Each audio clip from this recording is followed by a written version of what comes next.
Hello बच्चों, welcome back to the physics Churma, जहां पे कंसेप्ट है इतने सिंपल जितना कि चूरमा। जैसा कि बच्चों लास्ट लेक्चर में हमने मीटर स्केल और वर्नियर कैलिपर के बारे में सारी जानकारी कंप्लीट कर ली थी। तो आज का जो टॉपिक रहने वाला है बच्चों, वो बहुत बहुत इंपॉर्टेंट है जेई, नीट और 11th क्लास के बच्चों के लिए। और उस टॉपिक का नाम है बच्चों स्क्रू गेज। उस टॉपिक का नाम है बच्चों स्क्रू गेज। अब सवाल ये पड़ा यदि हमारे पास मीटर स्केल है, वर्नियर कैलिपर है, तो फिर स्क्रू गेज की जरूरत क्यों पड़ी? बच्चों मैं आपको कहूं कि मेरे पास ये एक स्फेरिकल बॉल है और इसका डायमीटर है 7.6 mm। इसका डायमीटर है 7.6 mm। तो क्या गारंटी है क्या इसका डायमीटर 7.6 mm है? हो सकता है इसका डायमीटर 7.61 हो सकता है 7.59 हो, क्योंकि ये जिससे मापा गया है वो वर्नियर कैलिपर था और वर्नियर कैलिपर 0.1 mm से कम माप ही नहीं सकता। हो सकता है ये 7.61 यानी कि 0.01 ज्यादा हो या 0.01 कम हो, बट ये 0.1 से कम माप ही नहीं सकता। इसका मतलब यदि आपको 0.1 mm से भी छोटा मापना है तो नया स्केल बनाना पड़ेगा और उस नए स्केल का नाम क्या है बच्चों? Screw gauge. अब देखते हैं स्क्रू गेज से कैसे रीडिंग ली जाती है। देखिए बच्चों, सबसे पहले हम इसमें क्या होता है एक डिस्क ली जाती है। इसमें क्या होता है बच्चों? एक डिस्क ली जाती है, सर्कुलर प्लेट ली जाती है और इसके अंदर सर्कुलर प्लेट के ऊपर 100 इक्वल डिवीजन, 0 से लेकर 100 इक्वल डिवीजन इसके ऊपर किए जाते हैं। यानी कि इस सर्कुलर स्केल के ऊपर टोटल 100 डिवीजन करने हैं 0 से लेकर 99 तक। ये हो गए टोटल 100 डिवीजन। अब बच्चों इसके बीच में किया गया एक होल। इस सर्कुलर डिस्क को एक वायर लिया, एक लाइन ली, इस रेफरेंस लाइन के ऊपर रखा गया। ये रेफरेंस लाइन है या यूं कहिए ये मेन स्केल है। रेफरेंस लाइन या ये मेन स्केल है। इसके अंदर ये डिस्क इसके अंदर डाल दी, ये डिस्क इसके अंदर इस तरह से हमने इसके अंदर डाल दी और इसको सेट कर दिया। मेन स्केल का 0 यहां है, इसी पॉइंट पे मेन स्केल का 0 और यही आपका 0 यानी कि स्टार्टिंग डिवीजन है। इस डिस्क का 0 और मेन स्केल के 0 को कंसाइड कर दिया। मेन स्केल के 0 क्या कर दिया आपने? कंसाइड कर दिया। अब बच्चों ये क्या है? ये 1 और 2 3 और 4 और 5 और 6 7 ये मेन स्केल के डिवीजन है। मान लो बच्चों ये वो रेफरेंस लाइन है, मेन स्केल है और यहां पे आपने ये जो आपने डिस्क बनाई है जिसके ऊपर आपने इक्वल 100 डिवीजन किए 0 से 99, यहां आपने इसको रख दिया। जैसे मैं इसको घुमाऊंगा जब ये डिस्क एक रोटेशन कंप्लीट कर लेती है तो ये 0 से 1 पे आ जाती है। जब इसको एक बार आप घुमाओगे तो ये लीनियरली चलती है, ये मेन स्केल के 0 से मेन स्केल के फर्स्ट डिवीजन पे आ जाती है। इसका मतलब वन रोटेशन ऑफ डिस्क किसके बराबर है? One division of main scale. बच्चों एक रोटेशन में डिस्क लीनियरली कितना चलती है उसे बोलते हैं बच्चों पिच। तो पिच बराबर क्या आया? 1 MSD, 1 मेन स्केल डिवीजन। और 1 MSD कितना होता है? 1 mm। यानी कि स्क्रू गेज का जो पिच होता है बच्चों वो 1 mm होता है। क्या है पिच? मुझे बताइए बच्चों। पिच होता है एक डिवीजन में, एक रोटेशन में जो सर्कुलर डिस्क है, जो सर्कुलर स्केल है, वो एक रोटेशन में लीनियरली कितना चलता है उसे पिच बोलते हैं। और जो स्टैंडर्ड स्क्रू गेज होता है बच्चों उसका पिच 1 mm होता है, 1 mm। मैं आपको ये कहूं कि एक रोटेशन में ये 0 से सेकंड डिवीजन पे आ गया तो उस केस में इसका पिच 2 mm कहलाएगा, ना कि 1 mm। वो न्यूमेरिकल के हिसाब से देखना है। आप पिच की डेफिनेशन दिमाग में रखिए कि सर्कुलर स्केल एक रोटेशन में लीनियरली कितना चलता है उसे पिच बोलते हैं। अब बच्चों बारी आती है अब बारी आती है least least count of screw gauge, least count of the screw gauge. बच्चों least count of the screw gauge निकालने का फॉर्मूला होता है one pitch pitch of the circular scale, pitch of the screw gauge divide में number of division on circular scale, number of division on circular scale. आपको पता है pitch है आपका 1 MSD और number of division on circular scale कितने बच्चों 100, तो ये आपका आया 0.01 mm, 0.01 mm, यानी कि 0.01 mm एक स्टैंडर्ड स्क्रू गेज का बच्चों लिस्ट काउंट होता है, और 0.1 mm किसका होता है बच्चों वर्नियर कैलिपर का होता है, और 1 mm किसका होता है बच्चों मीटर स्केल का होता है। और जिस डिवाइस का लिस्ट काउंट सबसे छोटा होता है उसकी एक्यूरेसी सबसे ज्यादा होती है, यानी कि screw gauge is more accurate than vernier caliper, and vernier caliper is the more accurate than metre scale. I hope बच्चों आपको ये चीज समझ आ गई होगी कि लिस्ट काउंट स्क्रू गेज का निकालने का फॉर्मूला होता है पिच डिवाइड में number of division on circular scale, number of division on circular scale. अब अगला पॉइंट है zero error in screw gauge, zero error in screw gauge. अगला टॉपिक है बच्चों, अगला पॉइंट है zero error in screw gauge. बच्चों सबसे पहले इस तरह का होता है स्क्रू गेज,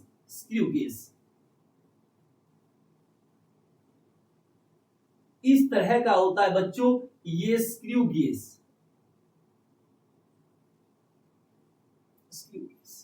यहां पे एक सर्कुलर स्केल होता है जिसकी रीडिंग लगी होती है यहाँ पे, जिसकी रीडिंग बनी होती है यहाँ पे और इसके ऊपर होता है बच्चों, इसके ऊपर होता है एक रेफरेंस लाइन। ये जो रेफरेंस लाइन है इसके ऊपर भी बच्चों डिवीजन होते हैं, इसके ऊपर भी बच्चों डिवीजन कटे होते हैं। इस रेफरेंस लाइन को बोलते हैं बच्चों मेन स्केल, इस रेफरेंस लाइन को बच्चे बोलते हैं मेन स्केल। और ये जो सर्कुलर स्केल आपको दिख रहा है यहाँ पे ये आपका सर्कुलर स्केल है, ये आपका बच्चों सर्कुलर स्केल है। जब इस सर्कुलर स्केल को आप ऐसे रोटेट कराओगे तो ये स्पिंडल यानी कि ये मूव करता है, ये मूवेबल जा है और ये फिक्स्ड होता है बच्चों, ये फिक्स्ड होता है। तो ये है आपका स्क्रू गेज। अब बच्चों ध्यान से देखिए if both jaw are closed,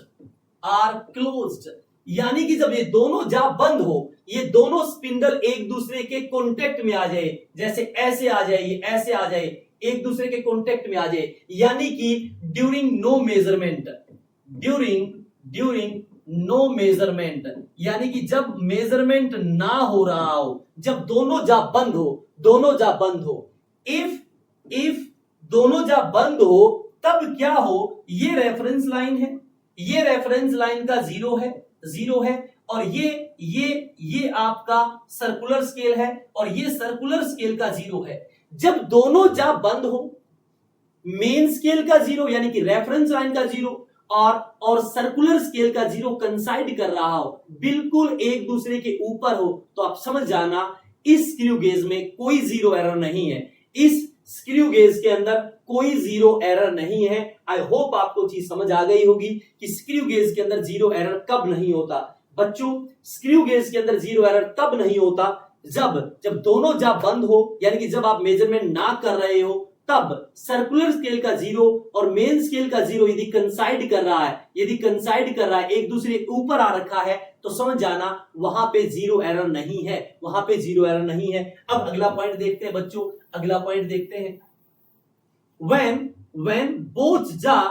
when both jaw are closed, यानी कि दोनों जा बंद हो, if zero of reference line can be seen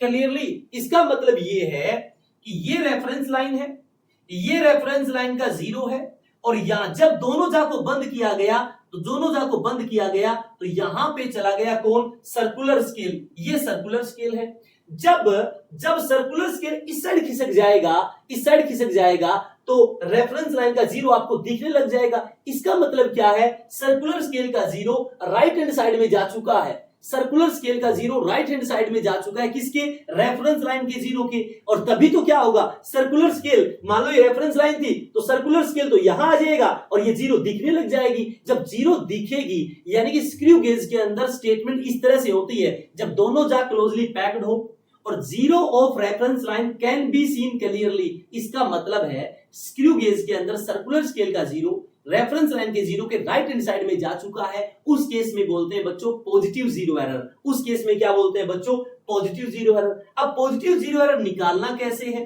positive 0 error बच्चों निकालना कैसे है, पॉजिटिव 0 एरर जब दोनों जा क्लोजली पैक्ड हो, उस केस में इस सर्कुलर स्केल का बच्चों, इस सर्कुलर स्केल का, ये मान लेते हैं सर्कुलर स्केल है, इसका कौन सा डिवीजन जो रेफरेंस लाइन पे आ जाए, मान लो इसका 45वां डिवीजन रेफरेंस लाइन के ऊपर कंसाइड कर रहा है, कब, जब दोनों जा क्लोजली पैक्ड हो, उस केस में सर्कुलर स्केल का 45वां डिवीजन रेफरेंस लाइन से कंसाइड कर रहा है, तो बच्चों पॉजिटिव 0 एरर होता है considering division of circular scale into में बच्चों लिस्ट काउंट, तो जब क्लोजली पैक्ड है और ये 45वां डिवीजन इससे कंसाइड कर रहा है तो पॉजिटिव 0 एरर आएगा बच्चों 45 गुना लिस्ट काउंट कितना 0.01, तो 0.45 mm। आई होप आपको पॉजिटिव 0 एरर के बारे में चीज समझ आ गई होगी, पॉजिटिव 0 एरर के बारे में चीज समझ आ गई होगी। मैं फिर बोल रहा हूं, 0 एरर की इंफॉर्मेशन इस तरह से लिखी होती है कि when both are closely packed और ड्यूरिंग नो मेजरमेंट, जब मेजरमेंट ना हो रहा हो या दोनों जा क्लोजली पैक्ड हो, वही इंफॉर्मेशन होती है 0 एरर की। अब बात करते हैं बच्चों, negative 0 error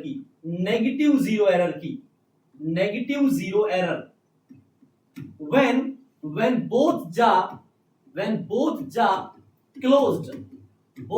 closed, if 0 of reference line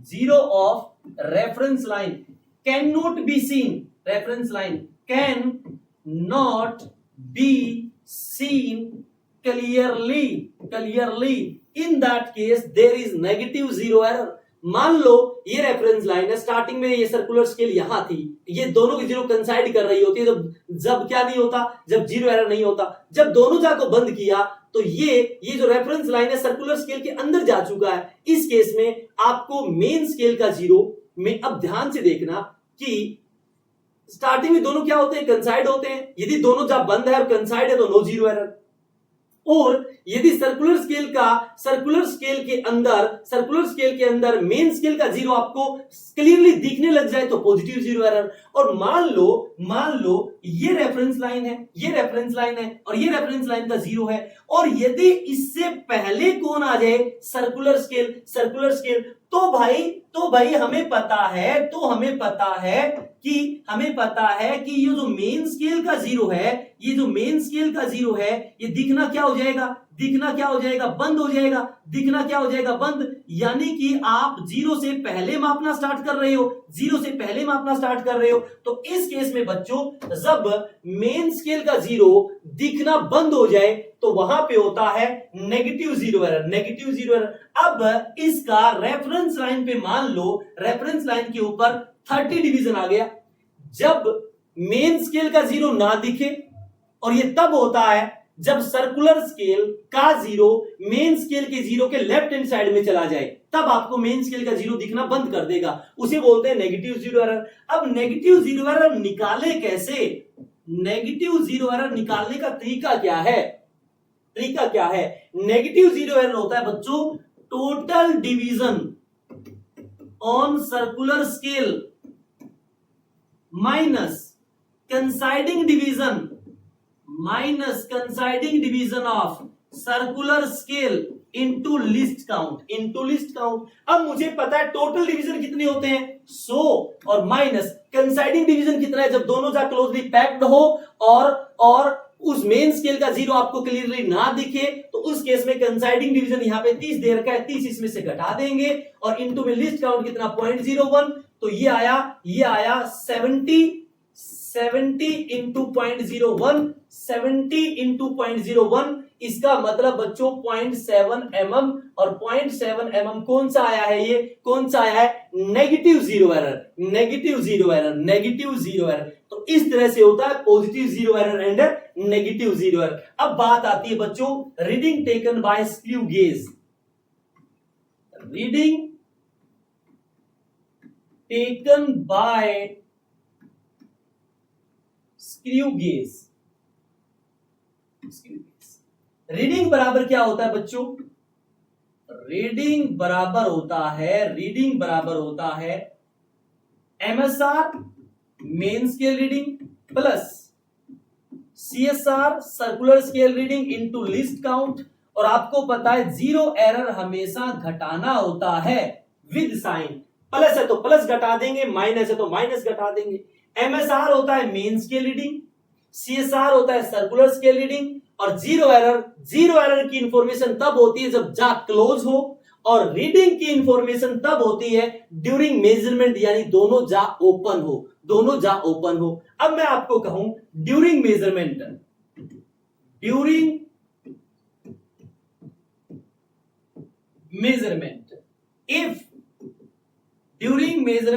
if जब मेजरमेंट कर रहे हो fifth division of main scale और रेफरेंस लाइन कंप्लीटली क्रॉस्ड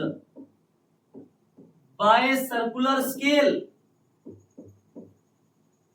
कि जब आप मेजरमेंट कर रहे हो, मान लेते हैं ये रेफरेंस लाइन है, ये क्या है रेफरेंस लाइन। जब आप ये रेफरेंस लाइन है और आप मेजरमेंट कर रहे हो, ये रेफरेंस लाइन का 0 है, ये 1 है, ये 2 है, ये 3 है, ये 4 है और ये 5 है, और यहां पे आया है सर्कुलर स्केल। तो हमें पता है during measurement circular scale main scale के या रेफरेंस लाइन के जिस डिवीजन को पूरी तरह से क्रॉस कर चुका है उसे बोलते हैं एमएसआर। तो ये देखिए सर्कुलर स्केल मेन स्केल के 5वें डिवीजन को क्रॉस कर चुका है, तो एमएसआर कितना आया 5। अब बात है सीएसआर क्या है, अब बारी है बच्चों सीएसआर क्या है, देखिए ध्यान से during measurement division of circular scale coinciding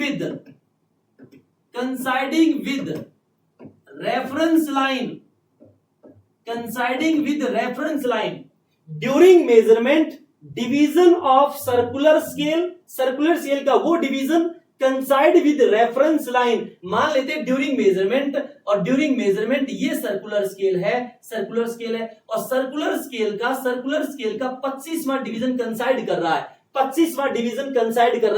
दिया हुआ मिलेगा। तो सीएसआर कितना हो गया बच्चों 25 जो कंसाइड कर रहा है during measurement, into list count कितना 0.01 mm। और जीरो एरर की इंफॉर्मेशन वो होती है जब जा क्लोजली पैक्ड हो, तो जीरो एरर माइनस है तो माइनस घटा देंगे, माइनस प्लस हो जाएगा, प्लस है तो प्लस इसमें से घटा देंगे, वो आपका आंसर होगा। तो this is the reading taken by screw gauge. अब बच्चों कई बार पूछा जाता है give name of scale by which reading is taken. उस स्केल का नाम बताइए जिसकी हेल्प से रीडिंग ली गई है। पहला 1.1 सेंटीमीटर, दूसरा 1.21 mm, तीसरा 1.21 सेंटीमीटर। आपको ये बताना है आपको ये बताना है कि ये तीनों रीडिंग किस स्केल से ली गई है, किस स्केल से ली गई है। जब भी आपको स्केल का नाम पूछे बच्चों ध्यान से देखिए, ध्यान से देखिए। 1.1 सेंटीमीटर को लिख सकते हो 1.1 इंटू सेंटीमीटर में होते हैं 10 mm, तो ये आया 11 mm, 11 mm। इसका मतलब 11 mm यदि रीडिंग आई है तो ये स्केल कम से कम 1 mm माप सकता है, यानी कि इस स्केल का लिस्ट काउंट कितना, इस स्केल का लिस्ट काउंट कितना बच्चों 1 mm। और 1 mm लिस्ट काउंट किसका होता है, मेन स्केल, मीटर स्केल, यानी कि पहले रीडिंग ली गई है मेन स्केल या मीटर स्केल से। अगला देखते हैं बच्चों, ये 1.21 mm, 1.2 mm। तो जैसे आपको लिस्ट काउंट लिखना हो ना तो पहले सारे डिवीजन को 0 पुट करना है और जो लास्ट वाला डिवीजन है उसको 1 कर देना है, 1। तो इसका लिस्ट काउंट कितना आया 0.01 mm। मान लो मैं आपको फिर बता रहा हूं, जब भी आपको लिस्ट काउंट चेक करना हो तो सभी डिजिट को 0 कर दो, बस लास्ट डिजिट को 1 छोड़ दो, उसको 1 कर दीजिए। तो पहला डिजिट 0 कर दिया, 0 कर दिया, लास्ट डिजिट 1 कर दिया, तो ये 0.01 mm। और 0.01 mm लिस्ट काउंट किसका आता है, स्क्रू गेज का। किसका आता है, स्क्रू गेज का। तो this reading is taken by screw gauge, this reading is taken by screw gauge. अब करते हैं बच्चों इसके ऊपर, ये देखिए 1.21 सेंटीमीटर है और सेंटीमीटर का मतलब क्या होता है, सेंटीमीटर का मतलब क्या होता है 10 mm, 10 mm। इसको सोल्व करूंगा तो ये आया 121/100 और गुणा में 10 mm, तो 0 से 0 कैंसिल, ये आया 12.1 mm, 12.1 mm। यानी कि इसका यदि लिस्ट काउंट चेक करेंगे तो 0 पॉइंट, ये 1 को 1 रखना है तो 0.1 mm, तो 0.1 mm लिस्ट काउंट किसका होता है, वर्नियर कैलिपर का, यानी कि this reading is done by vernier caliper.